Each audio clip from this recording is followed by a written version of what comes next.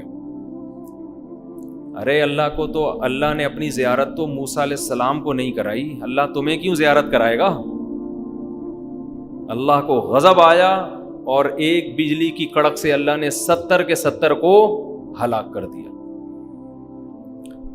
حضرت موسیٰ علیہ السلام پریشان ہوئے کہ اللہ تو نے تو ان کو سزا دی ہے، لیکن یہ گواہ ہی مر گئے، میں جب اپنی قوم کو جا کے بتاؤں گا کہ ان گواہوں نے اللہ سے یہ مطالبہ کیا تھا کہ ہم تجھے دیکھیں گے، اس پر اللہ کا عذاب آیا، تو میری قوم میری باتوں پر یقین نہیں کرے گی۔ وہ کہے گی ایسا نہیں ہے، یہ تو آپ نے گواہی مار دی ہے۔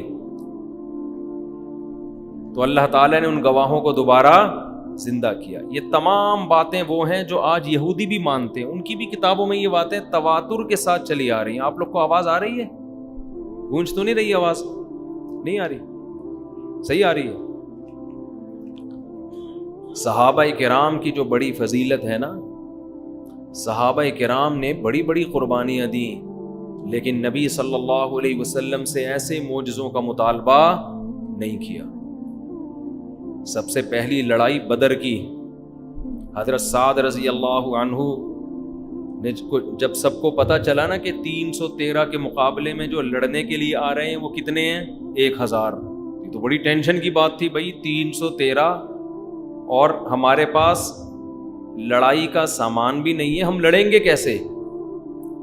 نبی صلی اللہ علیہ وسلم پریشان ہوئے تو صحابہ انصار اور مہاجر نے آپ کو تسلی دی کہ یا رسول اللہ، ہم بنی اسرائیل کی طرح نہیں ہیں جنہوں نے موسیٰ علیہ السلام سے کہا تھا اذهب انت وربک فقاتلا، آپ جائیں آپ کا رب جائیں دونوں لڑیں، ہم یہاں بیٹھ کر تماشا دیکھ رہے ہیں۔ یا رسول اللہ، ہم بنی اسرائیل کی طرح نہیں ہیں، آپ ہمیں آگ میں کودنے کا حکم دیں گے ہم اس میں بھی کود جائیں گے۔ اللہ نے آخری نبی کے لیے جن لوگوں کا انتخاب کیا نا، چونکہ آپ آخری نبی ہیں، آپ کے بعد کوئی پیغمبر نہیں آئے گا، تو آپ کو جو ساتھی دیے گئے وہ بھی سلیکٹڈ تھے، بڑے خاندانی، کیونکہ اب آخری نبی نہیں آئے گا، تو نبی کے دنیا سے جانے کے بعد نبوت کا کام کس سے لینا ہے؟ انہی صحابہ سے لینا ہے۔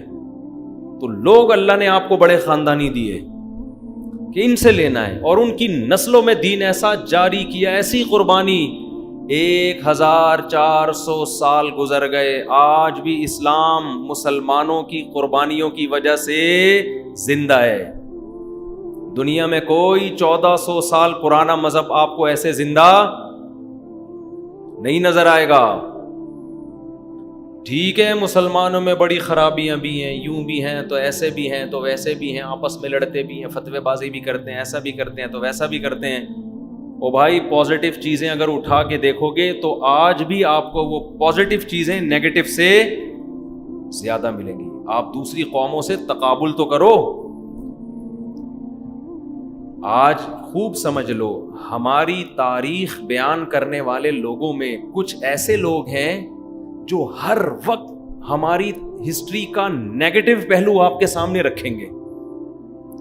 بنو امیہ ایسے تھے، حجاج بن یوسف ایسا تھا، محمد بن قاسم لٹیرا تھا، محمود غزنوی ڈاکو تھا، ٹیپو سلطان ایسا تھا، فلاں ایسا تھا، فلاں ایسا تھا، سراج الدولہ ایسا تھا۔ وہ پوری تاریخ خلافت عثمانیہ بدعتیوں کی تھی۔ بنو عباس باغی تھے، بنو امیہ چور تھے، لٹیرے تھے، لونڈے تھے۔ ایسا لگتا ہے کہ جیسے اسلامی تاریخ میں کوئی انسان کا بچہ پیدا ہوا ہی نہیں ہے۔ سمجھ رہے ہیں؟ تو اگر آپ گندی سوچ کے ساتھ، نیگیٹو سوچ کے ساتھ اسلامی ہسٹری کا مطالعہ کرو گے، آپ کو ہر آدمی چور ڈاکو نظر آئے گا۔ لیکن اگر آپ اسلامی ہسٹری کا مطالعہ کرو گے، اسٹڈی کرو گے نیوٹرل ہو کے، ٹھڑک پوری کرنے کا مقصد نہیں ہے کہ کسی قوم سے دشمنی نکالنی ہے، تو آپ کو نیگیٹیوٹی کے ساتھ پازیٹیو چیزیں آپ کو زیادہ نظر آئیں گی۔ محمد ابن قاسم بنو امیہ کا تھا، ٹھیک ہے، ظالم حکومت تھی، مانتے ہیں، بہت سے کام بڑے پازیٹیو بھی ہوئے ہیں، اسلامی سرحدیں بہت وسیع ہوئی ہیں لڑائی کے ذریعے۔ آپ کو پتہ ہے جب کوئی قوم بڑی بڑی طاقتور قوموں سے لڑتی ہے تو اس قوم میں کوئی خاصیت ہوتی ہے کہ وہ طاقتور قوموں سے لڑ کے جیت جاتی ہے۔ کوئی تو بات تھی کہ اسلامی سرحدیں بنو امیہ کے دور میں سندھ تک فوجیں داخل ہو چکی تھی مسلمانوں کی۔ 90 ہجری ہے، 90 ہجری محمد بن قاسم کا دور۔ 17 سال کی عمر میں محمد بن قاسم کو حجاج بن یوسف نے بھیجا سندھ فتح کرنے کے لیے۔ 17 ایئرز، ٹین ایجز، 17 ایئرز کی ایج میں وہ فوج کی کمانڈ کرتا ہے اور سندھ میں راجہ داہر جیسے پاورفل آدمی سے مقابلہ کر کے اپنی فوجیں سندھ فتح کرتے کرتے ملتان شہر کو فتح کر لیتا ہے۔ کتنی ایج تھی؟ 17 سال۔ اور ایسی خاندانی حکومت کی ہے محمد بن قاسم نے کہ آپ کو پتہ ہے اسلامی تاریخ، مسلمان چونکہ تصویر سازی کے قائل نہیں تھے، مسلمان تصویریں نہیں بناتے، مسلمان ہیروز کی آپ کو کہیں تصویریں نظر نہیں آئیں گی۔ صحابہ نے نبی صلی اللہ علیہ وسلم کی تصویریں نہیں بنائی، ابو بکر کی، حضرت عمر، عثمان، علی، کسی کی نہیں۔ اسلام میں یہ تصویر سازی کیا ہے؟ حرام۔ لیکن آپ کو سندھ میں محمد بن قاسم کے پتلے بھی ملیں گے، تصویریں بھی ملیں گی۔ آپ کا کیا خیال ہے یہ مسلمانوں نے بنائی ہیں؟ بولتے کیوں نہیں؟ یہ ہندوؤں نے بنائی تھی عقیدت میں۔ ہندوؤں نے محمد بن قاسم کو بھگوان بنا لیا تھا۔ ایسا عدل کیا محمد بن قاسم نے، ایسی خاندانی شاندار حکومت کی کہ جب وہ واپس جا رہا تھا ہندو بھی رو رہے تھے، بدھسٹ بھی رو رہے تھے، اور جتنے غیر مسلم تھے مسلمانوں کے علاوہ سب رو رہے تھے۔ اور خلیفہ نے جو اس بادشاہ تھا اس نے ظلم کیا، محمد بن قاسم کو اپنی ذاتی دشمنی کی بنیاد پہ شہید کروا دیا اس نے۔ میں مانتا ہوں غلط بھی ہوا ہے لیکن اچھا بھی بہت ہوا ہے۔ وجہ اس کی یہ ہے کہ یہ جو امت ہے نا، جو پیغمبر صلی اللہ علیہ وسلم کو دی گئی ہے، چاہے بنو امیہ ہو، چاہے بنو عباس ہو، چاہے خلافت عثمانیہ ہو، چاہے اندلس کی حکومت ہو، چاہے بر صغیر کی حکومت ہو، چاہے پاکستانی ہو، چاہے ہندوستانی مسلمان ہو، یہ جو امت دی گئی ہے نا نبی صلی اللہ علیہ وسلم کو، یہ امت انفرادی طور پر تو غلط ہو سکتی ہے، اجتماعی سطح پر یہ امت بڑی خاندانی امت ہے۔ اس کا بڑا نیگیٹو پہلو دنیا کے سامنے دکھایا جاتا ہے، پازیٹیو پہلو دنیا کے سامنے نہیں دکھایا جاتا۔ خاندانی ہے تبھی تو اس امت نے اپنے دین اور مذہب کو 1400 سال تک بچا کے رکھا ہے کہ نہیں رکھا ہے۔ لوگ اپنے بچوں کو حافظ آج بناتے ہیں لاکھوں کی تعداد میں۔ بتاؤ حافظ بنانے میں 1 ٹکے کا فائدہ ہوتا ہے ان کو؟ کوئی پیسے ملتے ہیں؟ کتنے سال لگتے ہیں بچوں کا الحم سے لے کے والناس تک قرآن حفظ کرنے میں؟ کیا کسی عیسائی اور ہندو نے اپنے مذہب پہ اتنی محنت کی ہے؟ یوں کر دو، اگر کی نہیں کی ہے تو، اگر کی ہے تو یوں کر دو، ایسے تو بت بن کے تو نہ بیٹھو نا میرے بھائی۔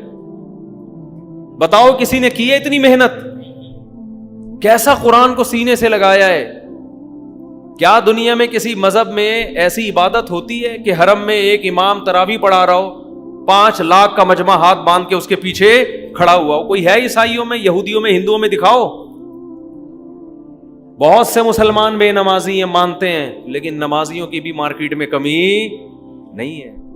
5 ٹائم نماز پڑھنا، فجر میں اٹھنا، پھر ظہر، پھر عصر، پھر مغرب، پھر عشاء، جبکہ 5 روپے بھی نہیں ملتے، بلکہ الٹا ڈر ہوتا ہے کہ مولوی صاحب چندہ نہ مانگ لیں۔ یہ اس امت کا پازیٹیو پہلو ہے۔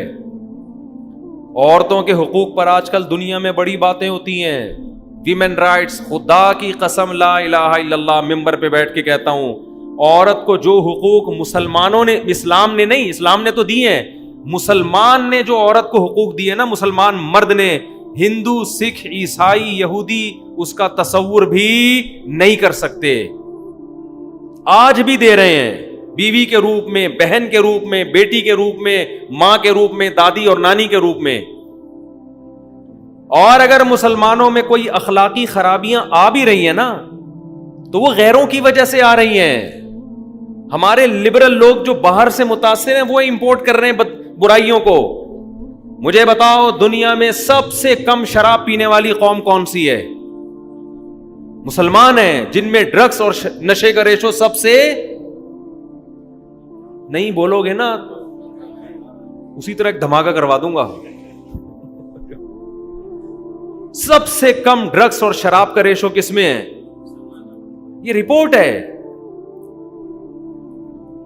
طلاق اسلام میں بہت آسان. پرسوں ترسوں میں کہیں سن رہا تھا کہ آج کل مارکیٹ میں لبرل لوگ، بہت لبرل قسم کے مولوی بھی آ رہے ہیں مارکیٹ، شریعت کے مسائل ہی چینج کر دیے.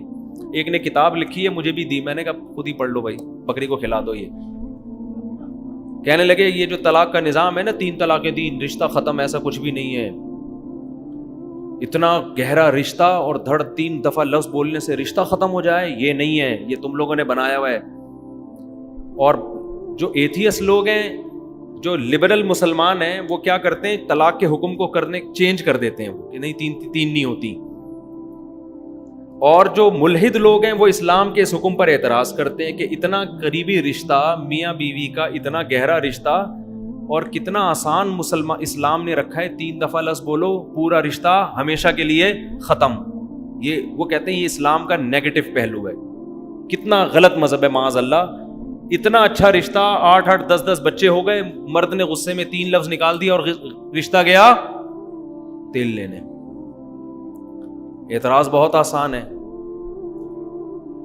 میں مانتا ہوں اسلام میں نکاح توڑنا بہت آسان. 3 دفعہ لفظ بولو، رشتہ کیا ہو گیا؟ ختم. لیکن ہم ہندوؤں سے پوچھتے ہیں، ہم ایتھیس لوگوں سے پوچھتے ہیں کہ تمہارے مذہب میں، تمہارے ملکوں کے قوانین میں تو یہ رشتہ توڑنا بہت مشکل ہے، آسان؟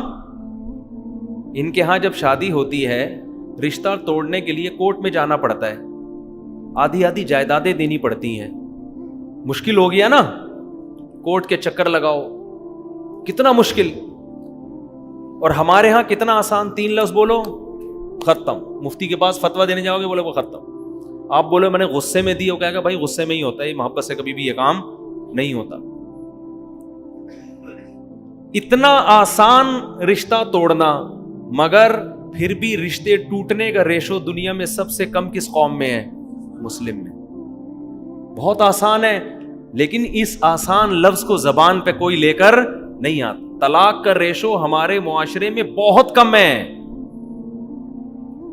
دوسری قوموں سے کمپیئر کیا جائے بہت کم ہے. 99% شادیاں کامیاب ہوتی ہیں، اور اگر ناکام ہو بھی رہی ہیں نا تو وہ ہمارے کلچر کی وجہ سے نہیں، وہ اس لیے کہ ہم باہر کا کلچر اڈاپٹ کر رہے ہیں. یہ ان کی وجہ سے ہو رہا ہے، ہم برباد ان کی وجہ سے ہو رہے ہیں. جب تک ہم پر بیرونی اثرات نہیں تھے، دوسری قوموں کا تسلط نہیں تھا، ہمارے ہاں 100% شادیاں کامیاب ہوتی تھی. جیسے جیسے ڈرامے، فلموں کے ذریعے اور ان کا کلچر ہمارے معاشرے میں آ رہا ہے، ڈیورس کا ریشو ہمارے معاشرے میں بڑھ رہا ہے. تو یہ ہماری خرابی نہیں ہے، یہ غیروں کی خرابی ہے جس سے ہم متاثر ہو رہے ہیں.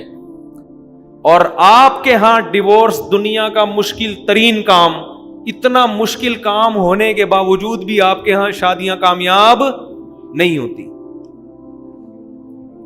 مسلمان مرد وفا کرتا ہے عورت کے ساتھ. یہ خوبی بھی کس میں ہے؟ اس کو پتا ہے میں 3 لفظ زبان سے نکالوں گا ختم. اس کے باوجود بھی زیادہ تر لوگ یہ 3 لفظ زبان سے بولو نہیں نکالتے. صرف اللہ کے خوف میں. قانون مجبور نہیں کرتا آپ کو، آپ کا قانون مجبور کر رہا ہے کہ اگر ڈیورس دی آدھی جائیداد. ہمارا اسلام کہہ رہا ہے صرف مہر دینا پڑے گا، اور کچھ بھی بولو کچھ بھی نہیں دینا پڑے گا مہر کے علاوہ. زبان سے 3 لفظ نکالو گے قصہ ختم. پھر بھی نہیں نکالتے. کیوں؟ ڈر کس کا ہے؟ اس ذات کا. وہ طلاق کو پسند نہیں کرتا. تو خوبی کس قوم میں ہوئی؟ مسلمان قوم میں. تو اتنے گندے ہم نہیں ہیں بھائی جتنا ہمیں بتایا جاتا ہے. یہ نبی آخری نبی ہیں، ان کو جو امت دی گئی وہ آخری امت ہے. تو امت میں خرابیاں آئیں گی، ایسی خرابیاں نہیں آئیں گی کہ امت ہی کا بیڑا غرق ہو جائے. کیونکہ اس امت کو نبوت والا کام دیا گیا ہے. یہ امت ہے جو دین کو باقی رکھے گی. کرپٹ لوگ، برے لوگ اپنے دین اور مذہب کو باقی نہیں رکھ سکتے. اس کے لیے قربانی دینی پڑتی ہے. قوم کے لیے اور مذہب کے لیے قربانی کی بات کرو تو ابھی پڑوسی ملک میں دیکھ لو ہوا کیا ہے. میں اکثر لوگوں سے کہتا ہوں کہ کہانی نا الٹی کر کے دیکھا کرو، پتہ چلے گا. کہانی الٹی کر کے دیکھو. فرض کرو 42 ملک یورپ کے کسی کنٹری سے لڑنے کے لیے جاتے. 42 ملک یورپ کے کسی کنٹری سے بول لو نا لڑنے کے لیے جاتے. وہ ایک اکیلا ملک ان 42 ملکوں کو دھول چٹا کے واپس بھیج دیتا. ساری دنیا میں ان کو ایوارڈ ملتا، ڈاکومنٹریز بنتی، فلمیں بنتی. او بھائی ایسی قوم ہے، اتنی زبردست قوم ہے کہ یار ایک کنٹری چھوٹا سا جس پہ 42 ملکوں نے حملہ کیا، اٹیک کیا، ہر طرف سے اس کو کھانے کی کوشش کی، مگر اس قوم کے پاس ایسے ہتھیار تھے، ایسے جدید سائنس اور ٹیکنالوجی اور ایسے زبردست تربیت یافتہ فوج کہ اس نے 40-42 ملکوں کو بھگا دیا. بالآخر ان کو فتح ہو گئی. بنتی کہ نہیں؟ صدیوں تک دنیا یاد رکھتی اس کو.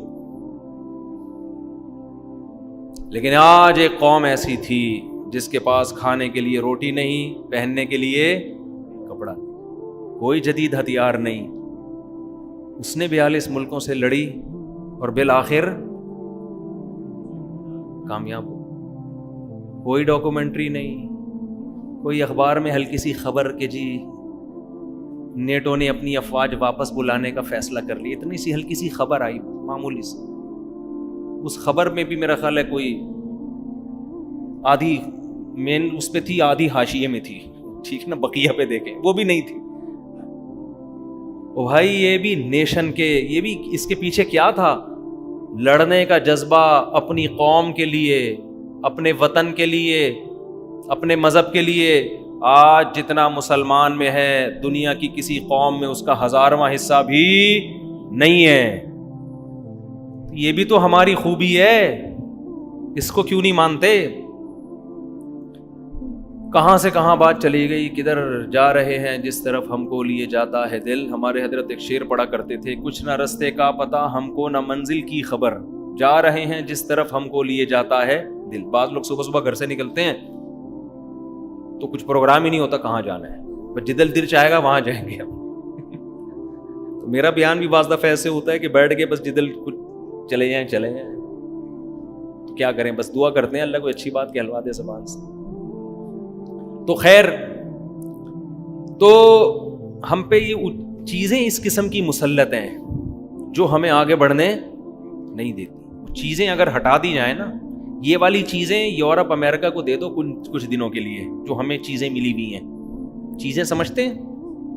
جو چیزیں ہمیں ملی ہوئی ہیں یہ یورپ امریکہ کو دے دو ایک ہفتے کے لیے ادھار.